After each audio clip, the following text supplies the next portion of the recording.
we're doing a press conference because it's bittersweet for all of us, but this is an opportunity for Chief Rodriguez to continue his private life and his career.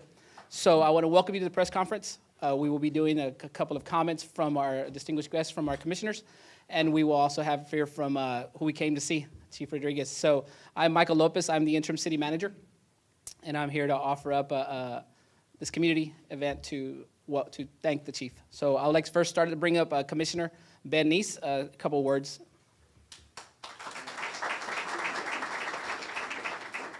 Thank you, and there was kind of quick notice, so I don't have a lot prepared, but I do have a lot to say, good things to say about the chief.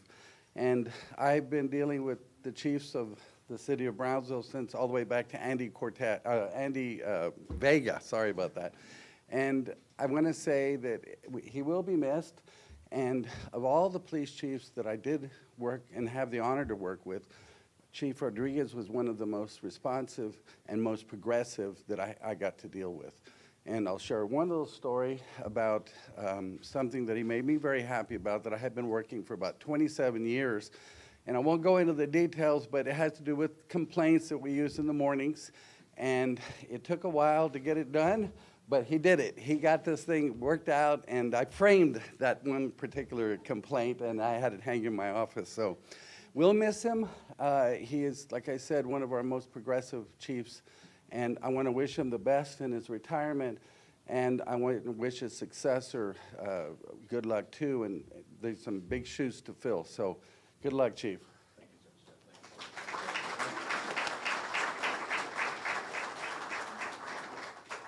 Thank you, Commissioner. I'm sure we're going to be hearing stories like that over and over regarding the police chief. Hopefully they're all progressive and item behind it. But I'd like to next to Commissioner Ricardo Longoria. He would like to make a couple comments as well.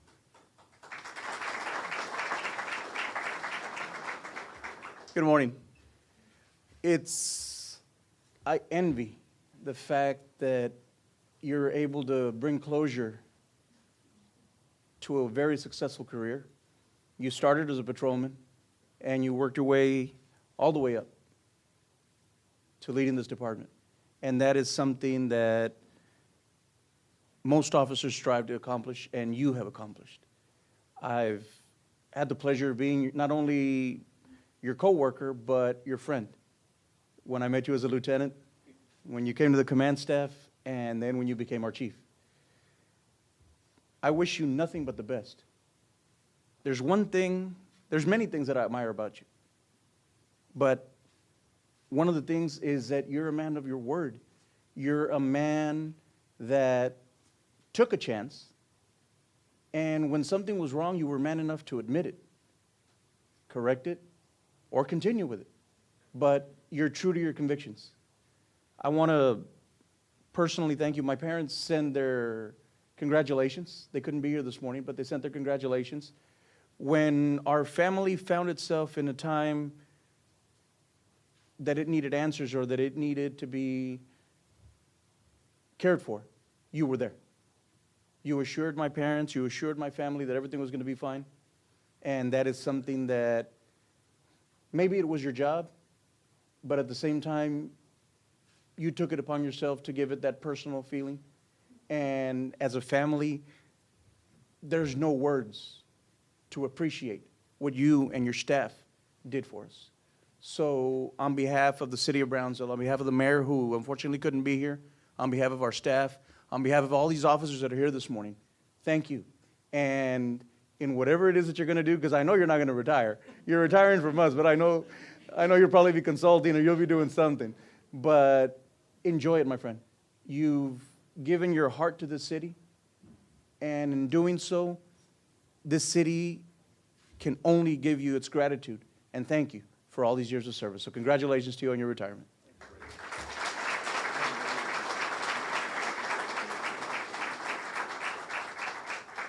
So ladies and gentlemen, without further ado, once again, a nice round of applause for our Chief of Police, Mr. Orlando Rodriguez.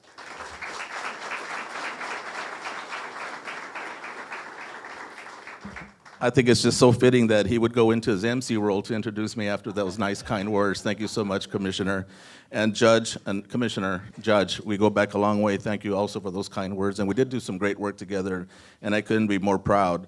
I want to thank each and every one of you for being here today for a very special occasion, a special occasion in my life. And just so you know, Commissioner, I did a radio interview this morning, and I was asked to say the very same thing about what my plans are in retirement. And I've told them I'm picking option C, which is absolutely nothing at this time.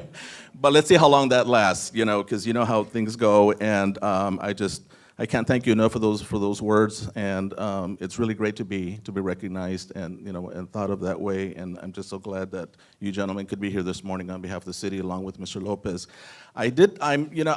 Over the years I've done this so many times, and I've done so many scripts, and it's hard for me to stay on script because I deviate and I start talking from the heart, but I do have something here that I'm going to try and stick to it, and I'm already going to I've made some notes. But I did drift out a letter to Mr. Lopez, and of course, Mr. Lopez, I just can't thank you enough for the support that you've given me during this time that you've been at the helm. It's an amazing how you've been there for us all this time. And so I wrote this out, and here it goes, and it's with bittersweet emotions that I write to officially inform you that I have decided to retire after 36 years of service to the Brownsville Police Department. And my decision to retire was not an easy one. I love my job, but as I've contemplated retirement, I have had the chance to reflect on many and varied experiences and accomplishments on the BPD. From my days as a rookie officer who learned firsthand the power of a whistle and eye-to-eye contact to direct motorists to safety, to my days as a department spokesman, to the responsibilities and honor of leading the men and women in Brownsville Blue and our civilian colleagues, and I have always done so and performed my duties with honesty, integrity, and dedication. When I became interim chief in 2011, I was immediately faced with a serious incident, and it was a school shooting that questioned our department's actions, protocols, and humanity. The incident allowed me to call on my decades of police experience, leadership and skills, and community engagement to support our officers and keep our residents informed of the facts. And this is where I'm going to deviate a little bit and say, speaking of officers, we have some heroes, and there are some heroes in this room, and you know who you are. Most recently, I want to call on Mario Garza. Is he back there, Mario, somewhere? Mario, please stand up and be recognized. And Mario Garza, I'm going to tell you, ladies and gentlemen, on July 4th, he was involved in an aggravated robbery call at a local pharmacy. He responded, took quick action, and he neutralized a threat to fellow officers and civilians with a man who had a gun, and this officer took a bullet in performance of his duties, and he acted responsibly, and here he is standing today. Mario, congratulations for a job well done. Thank you. There are so many heroes that I've had the honor of witnessing their actions in tough times, and some of them aren't here today, but I was able to recognize some of them, and Manny Montes comes to mind over here to my left, and I'm sure there's some that are here in the sea of officers that I see before me, and they have done a remarkable job, just like we did. And in all of my experiences, it's never gone wrong. We've always done the right thing, and it's always worked out for us. As chief, I have worked 24/7 to ensure that our police force protects and serves our residents and visitors efficiently and effectively. Notably, we introduced quite a lot of new programs here. The first agency ever south of San Antonio to implement a full-time DWI policy with support from our district attorney's office. I don't know if there's anybody here from the district attorney's office. We've done a lot of other programs. We initiated a health and wellness program for our officers because I've always believed there's life after PD, and I think I'm going to be living proof of that. So we do that to meet the demands of the badges that we wear, and we now have a full-time bike patrol unit that has never been as organized and well-received as it is now, and we're so proud of those accomplishments and the things that we've done. Body cams, the best vests you can get, all the things that we've done for our officers to keep them safe and sound, to help them have less things to worry about when they're performing their duties. We've built partnerships with the public, embracing the tried and true practices of community policing. It's always gratifying to see the faces of children and other young people at schools and local events. Their hopes and dreams are palpable, and their enthusiasm is contagious. The responsibility of being their role model is immense and immensely rewarding. As a department head, I have also had to share difficult staffing decisions, always with an eye toward what is best and in the best interest of the department and the city. I've taken action that remind me of the old quote, "What is right is not always popular, and what is popular is not always right." As public servants, Mr. Lopez, that's part of our DNA here. I would like to thank the city commissioners, of course, for their support, and during my time as chief. I also want to thank my fellow department heads that are either here or have sent their best wishes. Their collaboration has been key to the success of RPD, and you have supported us with equipment, the support that we've needed throughout the years whenever we needed it. You know, I know that right now we're doing some good things downtown. I mean, the commissioner can text me in the evenings and say, hey, we have an issue down here, chief, can you get some guys out here right away? And I could call on my command staff to get it done. And of course, you know, Commissioner Judge Neese, your enthusiasm for bringing downtown to that standard that we're trying to get it to, I think it's gonna finally happen after all these years. I've been seeing commissioners and city managers doing this for decades, and I've said, yeah, but I'm seeing it now, and I congratulate you men for that. During our tough times and whenever needed, our residents, business leaders, and visitors too are owed a debt of gratitude for their partnerships as we made Brownsville the safest it's ever been. And you can see that in our yearly crime report. It has gone down every single year. So thank you, officers, and thank you, Brownsville. Most importantly, I want to thank the sworn and civilian employees of the Brownsville Police Department. Their commitment to our department is unparalleled. And for that, I thank all of you for being here and taking the time out to be here. I could never have had the success I achieved without great mentors. These former officers were such amazing teachers. Almost all of them have moved on. Sadly, many are patrolling the streets of heaven. One remains here on the force that I actually, consider a brother, and that is Lieutenant Oscar Maldonado. Oscar, where are you? Oscar, thank you for everything, man.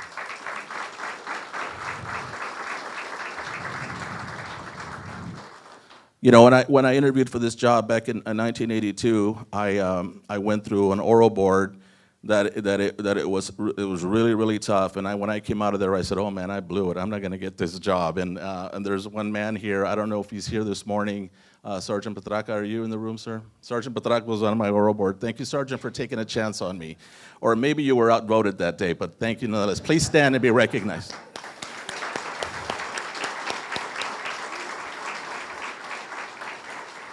You know, this morning I texted my background investigator.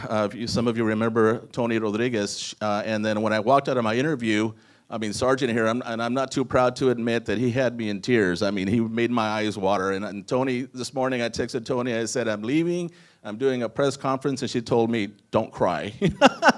And so that was quite an experience, and thank you. There's Sergeant Huff in the back of the room. Sergeant, thank you so much for being here. And any other retirees that, Ray Guillen, Ray was a tremendous, tremendous teacher. Ray, thank you so much for being here. I have a compadre in the room, Tony Torres, who I love dearly like a brother. I love him so much, he baptized my firstborn. So thank you so much for being here, Tony. I did my first ride-alongs with you and his lovely wife, Susie. Thank you for being here.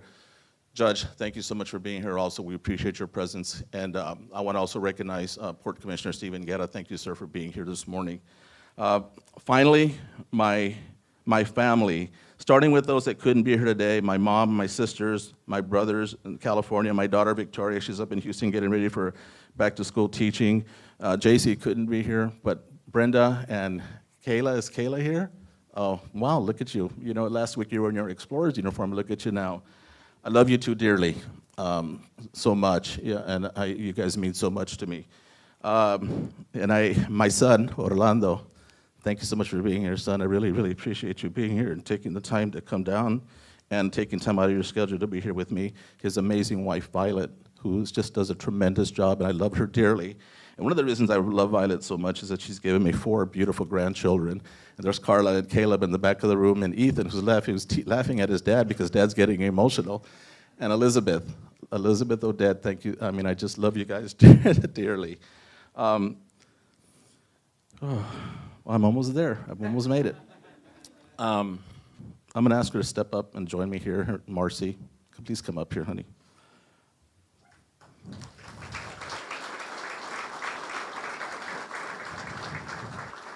I could not have done this without you. Your support over the years is what's kept me strong and on point, and for that I thank you and I love you, and thank you for all of the support you've given me, honey. I mean, you're the best wife a man can ask for, and you've been there for me, and I just can't thank you enough.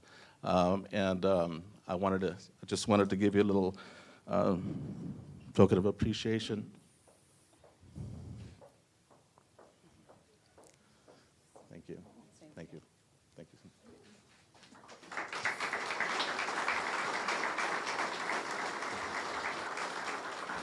I have been very, very fortunate. Like the commissioner said, you know, you have to do it, be able to answer the call and make those tough decisions. And I could not have been successful without surrounding myself with an amazing team that we all know as the command staff. And with you gentlemen have just been so amazing. You guys have kept me on point. You've given me you've made me look good. And by coming up with some great ideas and being responsible in your different divisions. And I would like to recognize these amazing individuals right now, and I'm starting with Commander Pascal. Thank you, Commander Etheridge, Commander Dale. We have Lieutenant Maldonado.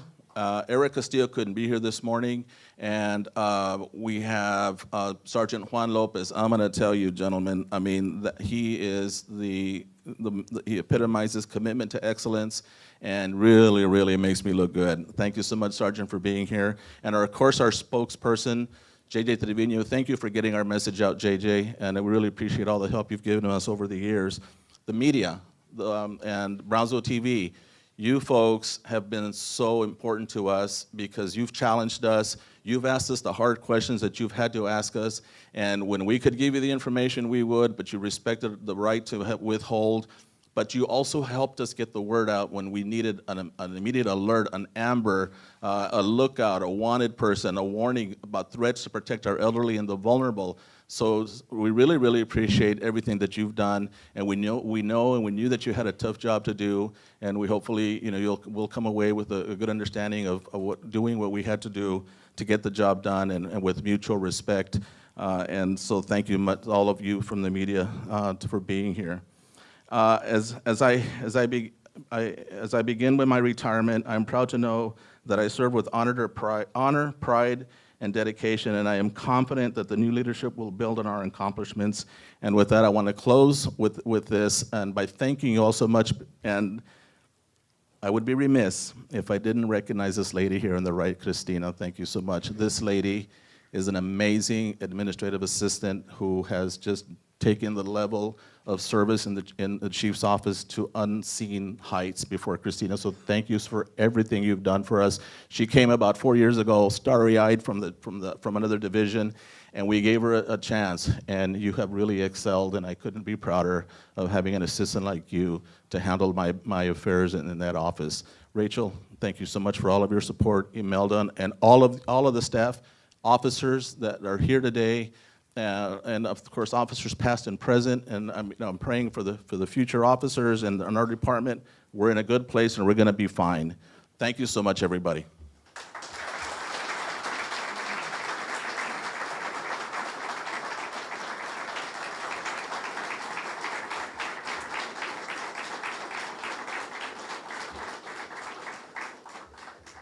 I think we see the reflection of who the chief was and who he is. Everybody gave the same comments and the ideas behind it. I would like to include, as the city manager, taking over the role. The police office and the fire department are two of the most public safety issues we have in the city, so it's really important. Myself being a veteran, I'm used to structure and SOPs, and I must say that I think the chief ran the police department with that, with all his officers as well, on how the regiment, how everything had policies and procedures, which gave me a very comfort during this time of transition. So I want to thank you for Chief, for giving me a comfort level. In this position, there's not a lot of comfort levels, but I'm glad to say as a police chief, he gave me that comfort level. So I just want to reiterate that, how important. So I'll add in my story is the chief comes in, gives me his letter of resignation, or retirement, letter of retirement, and I look at it, and the first thing I think is like the same thing they asked you, Chief, what's next? I felt I was retiring, like what do we do next now? And I think what gave me the comfort was knowing the commanders. Knowing the commanders, I think the Chief Rodriguez allowed his legacy of leadership to blend into the department. When I meet every police officer, when I meet his command staff, when I meet lieutenants, there's that sense of professionalism and respect that I think it's bar none. So when they ask me what's next is that this city will continue to be safer because of Chief Rodriguez and his command staff. So with that, Chief, I wanted to say end of watch, but I don't think I'm authorized to say that yet. But with that, I thank everybody for coming out and understand that our streets will continue to be safe with who we brought as our commanders and all the staff. While we, in the military, there's always transition when the department leaves, but the best part is when they leave it very structurally sound the way it is. So I thank you for coming to it, and feel free to share your accolades with the chief and thank him for the great service he's done to us. Thank you.